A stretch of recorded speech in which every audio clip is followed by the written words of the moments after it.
Okay. Hello, everyone. Welcome to the May Talk About Real Estate.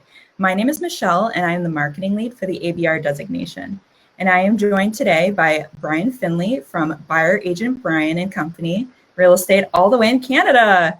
There we Brian go. is not only a 2011 inductee of the REBAC Hall of Fame, but he's also a 2019 SRES Outstanding Service Award winner. If you're a buyer's agent and work with seniors, the Seniors Real Estate Specialist designation is something you should seriously consider. Brian, what can you share with us about success and safety for senior clients? Yeah, I'll share all that, but I'll start by saying, if you are an ABR and out there as a buyer agent and you aren't working in the senior market, it might be something you want to think about in the future. And hopefully what I can do is provide some insights on that. If you're already working in that market, well, the good news, I'll give you some tips or techniques or whatever you want to call it. But if you're not, then maybe I can get you just a little bit excited about the idea of a home market that you haven't looked at. And I know that people that are working primarily in the buyer, in the buyer environment, don't always think about seniors, because generally you're thinking, senior, they're selling, they're not buying. But I'm going to tell you that there's seniors out there that are buying, and sometimes they're buying second properties, and sometimes they're buying international. And just because of their life experiences, they're very likely in a 10 or 12-year span to move 2 or 3 times, simply because, they're aging. That's what they're doing.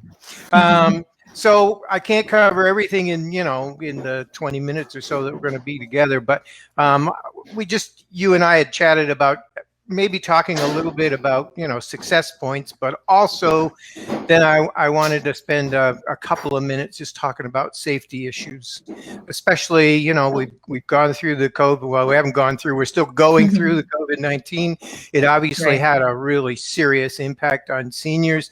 We're watching that whole market now to see what happens as we move out of the pandemic, but, it's all a learning experience. So first technique I'll give you is to make sure if you're working that market, don't call it the senior marketplace. They don't like to be called seniors. So we tend to always try and call it the 50+ market.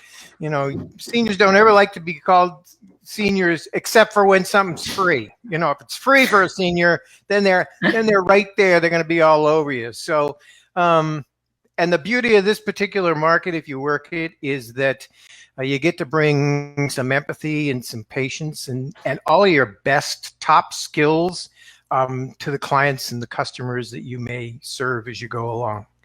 So I was going to give you a couple of little acronyms, and I won't test you, Michelle, on these, but okay, sometimes it's easy just to remember things if you use an acronym. So when we look at the seniors marketplace, we really kind of look at 3 acronyms, actually.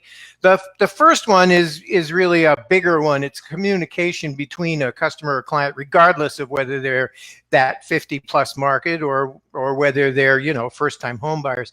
And that's that old Ford that we talk about, the F, the O, the R, and the D. And the trick here is that when people use that concept, which is basically a communication concept, quite often with seniors, they leave things out, and they do because there's preconceptions that people have about, what that senior can or can't really be thinking on the inside.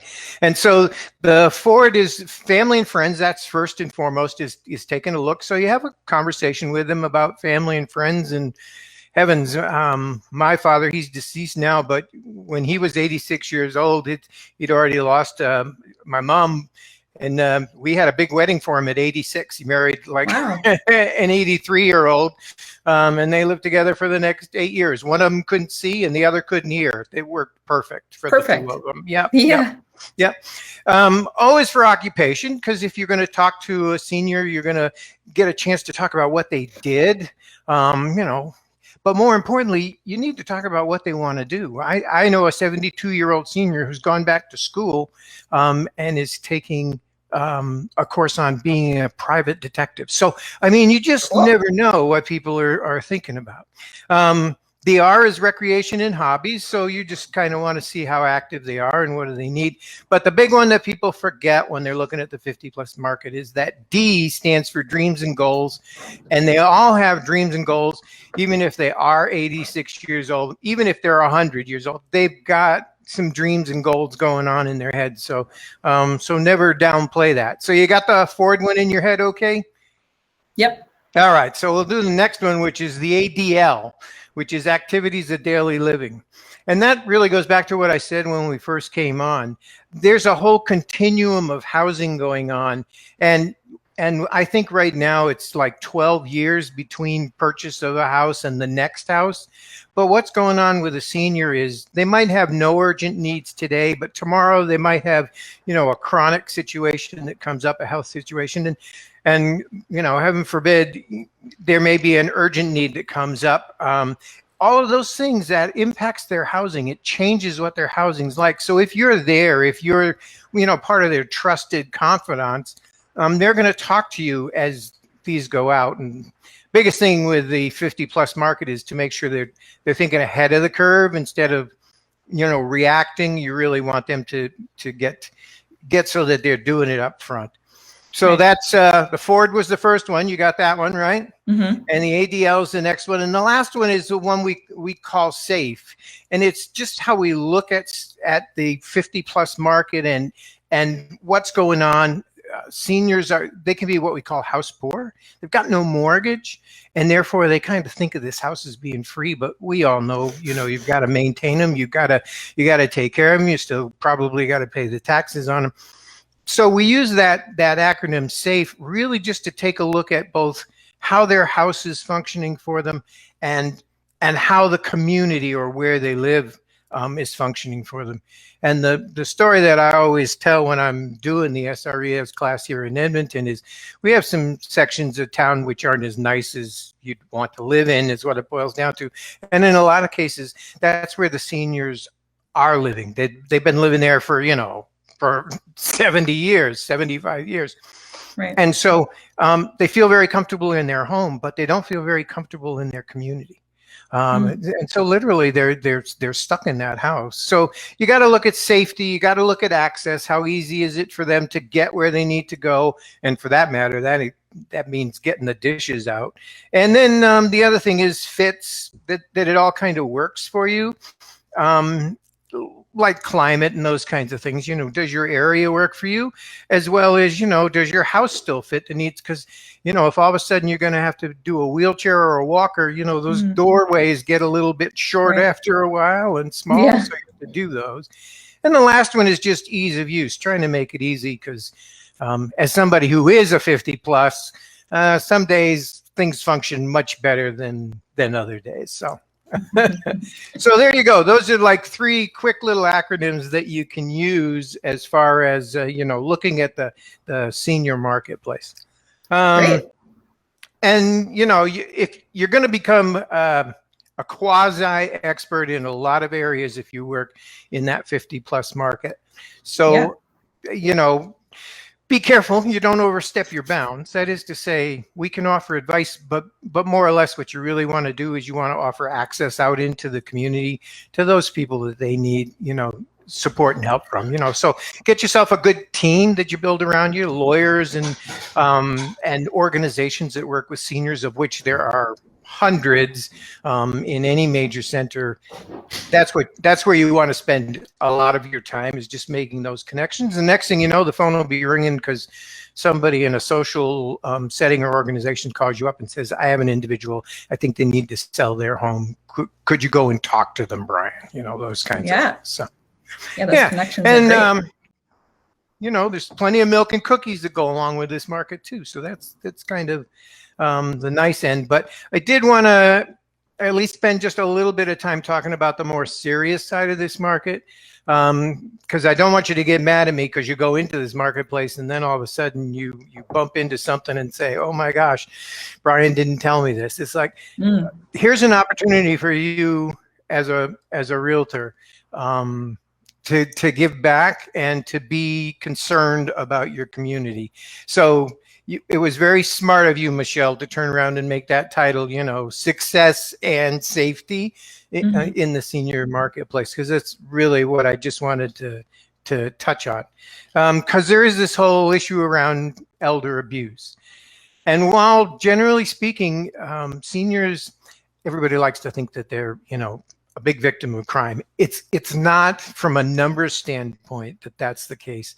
What it is that when there is a crime committed against a senior, it's life-changing. It could be life-shattering because they don't have any time to recover, right? Michelle, something doesn't go well for you, you're going to turn around and kind of let it wash off your back and go back out and do whatever you need to. Now, I've seen you do that, right? We've been through that together. So That's I mean, true. there's that's really true. So you're really doing it, but a senior doesn't necessarily have that quick bounce back. And so while it doesn't happen as often as people probably think it does, the problem is when it happens, it can be life-changing. And of course, the other thing is that we all know frauds and scams and all the rest of that stuff, all those phone calls we get. I mean, they target to some extent looking for seniors that they can kind of separate from their assets one way or another. And elder abuse, that can exist not only on the phone, but it can exist in the home. And interestingly enough, when you look at the numbers, you find that generally speaking, when we're talking real abuse, we're talking about 90% of it is tied to family. So, this is where it gets very interesting and sometimes a little bit difficult for a real estate agent who's going into a situation to, for instance, list a home. And it certainly seems to them that the senior has no interest or necessarily is not keeping up with the conversation that maybe their son or daughter is kind of pushing. So I've seen that, and I had a call 2 years ago from an individual who recognized that I worked the senior marketplace and called specifically because they felt there was a senior who was being abused by a real estate agent trying to get a listing. So, I mean, you got to look at all of the pieces out there. And in that case, we were able to take care of the situation. So the best thing you can do if you get in the senior market as far as abuse goes is just to get educated so you understand the different kinds. And in 20 minutes, you and I don't have time to go through, all of the pieces of the possibilities as far as this is concerned. But you just kind of look for signs. And hey, as a real estate agent, if you think it's probably true. I mean, you get that feeling, then run with that feeling sometimes, because that'll be what's really going on. And we go back to that Ford, remember, talking about communication with them. So when I'm sitting down with my future client, this is long-term business. So sometimes you're sitting down with these people until you've finished the whole bag of cookies. But, you just need to ask them how they're doing. Ask them if they're having any trouble at home or with access. That's going back to looking at whether things are safe or not and what their activities of daily living look like. And then, if there is something specific, well, then hopefully you've built that whole resource group up so you can just turn around and say, well, if this is your issue, I have a group for this. And, or, if you need this kind of support, I can tell you what organizations will give you that particular kind of support. You just kind of become a wealth of knowledge, not necessarily an expert in everything, but just a really good resource for them. And then, keep those lines of communication open with them. And if, heaven forbid, you have a situation where they indicate that they actually are suffering from abuse, I would tell you what you want to do is you want to, number one, be really patient at that particular point. I mean, really, listen, and don't jump to any conclusions. We know senior marketplace 50 plus, they can get ornery sometimes. And sometimes when they get ornery, they let you know. So it may just be a bad day, but be a little patient and listen. and you'll be able to know whether this is something that you should be thinking about moving forward to. So be patient. I would tell you to always initially at least believe them until such time as you've been able to check out whatever you need to check out. Mhm. And also understand that we aren't psychologists and Right. we aren't social workers, and if there's a family situation, I'm better off bringing somebody in to handle that. I shouldn't be taking sides. Sure. So I mean, you want to just kind of recognize and be keen to all those things. Sure. But from an ABR standpoint, what I don't want anybody to forget is, and we obviously spend some time on it in the ABR course as well, Mhm. talk a lot about the agency and the client across the desk and what have you. So Sure. if you're working that 50 plus market, don't you ever forget who the client is for you. So if that Mhm. client is that senior person and there's another party at that table who's suggesting you do X, Y, and Z, don't be afraid to look at the party at the table and say, you need to understand I'm working in the best interest of your mom.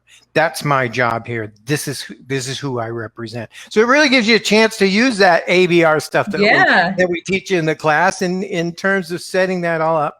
And then if there is an issue, then you should have a whole resource group. So I mean, I'm well connected, for instance, with the city of Edmonton up here. And if I walked in and saw a situation, I'm a phone call away from getting somebody from a social worker standpoint to come out and take a look and see what happens. So That's great. yeah, and that just gives you kind of opportunities to, from a marketing standpoint, really with my marketing in the seniors marketplace, yeah, I do some modules, and that's to some extent what I got the award for previously for the SRES.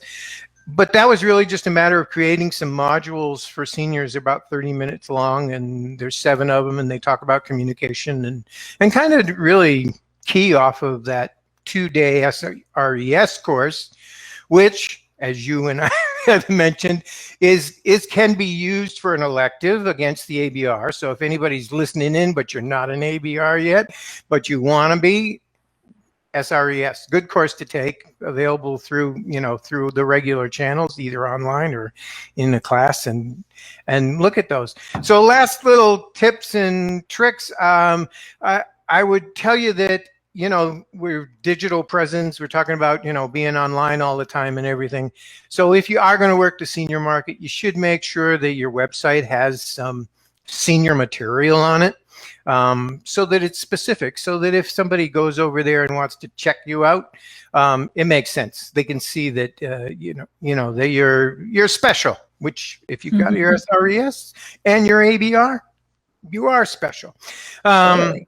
And I guess the last little tip I'll just mention is I'm a big believer in you got to get yourself better business cards. Your business card should have the ABR on it, and if you've got the SRES, it should have the SRES on it. But more importantly, if you're going to work the 50 plus market, you got to put it in really big font so that they can really see what's going on there. Anything that we didn't touch on, Michelle, that you and I had kind of talked about before?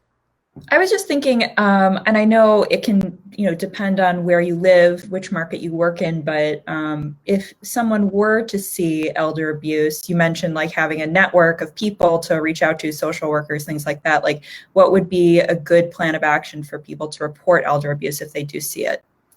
It'll depend a little bit on your city. So really what you want to do if you're going to get into the senior marketplace. So for instance, I had a class just basically last week, the SRES class here up in Edmonton. And what I did was I actually brought in the city's senior social worker. And so they now know her by name.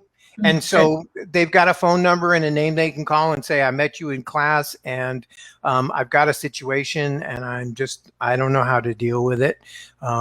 So it gives them, for us, the objective is to get the experts out there on speed dial.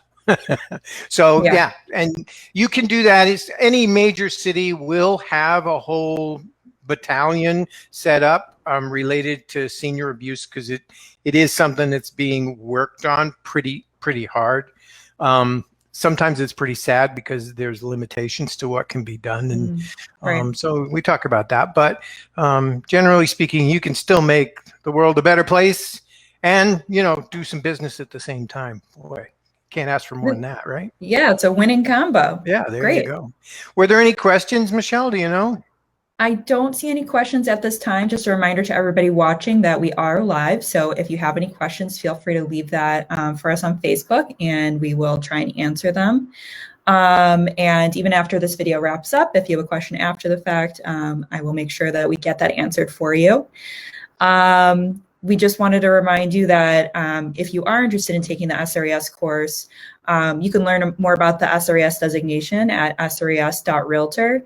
And then to find a course in your area, you can find, right now we're not totally doing classroom, but we're doing some virtual streams of classroom settings. And then also online self-paced courses can be found at training4re.com. And then another thing that's coming up later this year is we talked a little bit about, if you have the ABR and SRES designation, we actually have a ABR, SRES, and Green Networking and Awards reception each year. The best reception at the conference every year, I promise you. So, so if you're going, make sure you do this, and make sure you go. It's a great evening. Right. So at the Realtors Conference and Expo, what Brian said, this year we're in San Diego, November 12th through 15th. And more information is coming about that, but stay tuned. You can find out more information at conference.realtor. Hopefully they'll let me out of Canada by then. And I hope get on so. an airplane. It wouldn't be That's the plan. A conference without you. That's we need you at the reception. So, I don't see any more questions. So again, anybody can reach out to you, and then they can. You're more than welcome to connect them to me. Glad to chat with anybody about the SRES or the ABR for that matter. So love it. Thank you. Thank you so much, Brian, and thank you everyone who joined us today. I hope everyone learned a lot about working with senior clients. Be sure to join us next month on June 16th for our Real Talk with Lynn Madison. She'll be covering the hot topic of multiple offers and bidding wars. So, always fun with Lynn. So always fun. Always a good time. So thank you, everyone. Have a good one.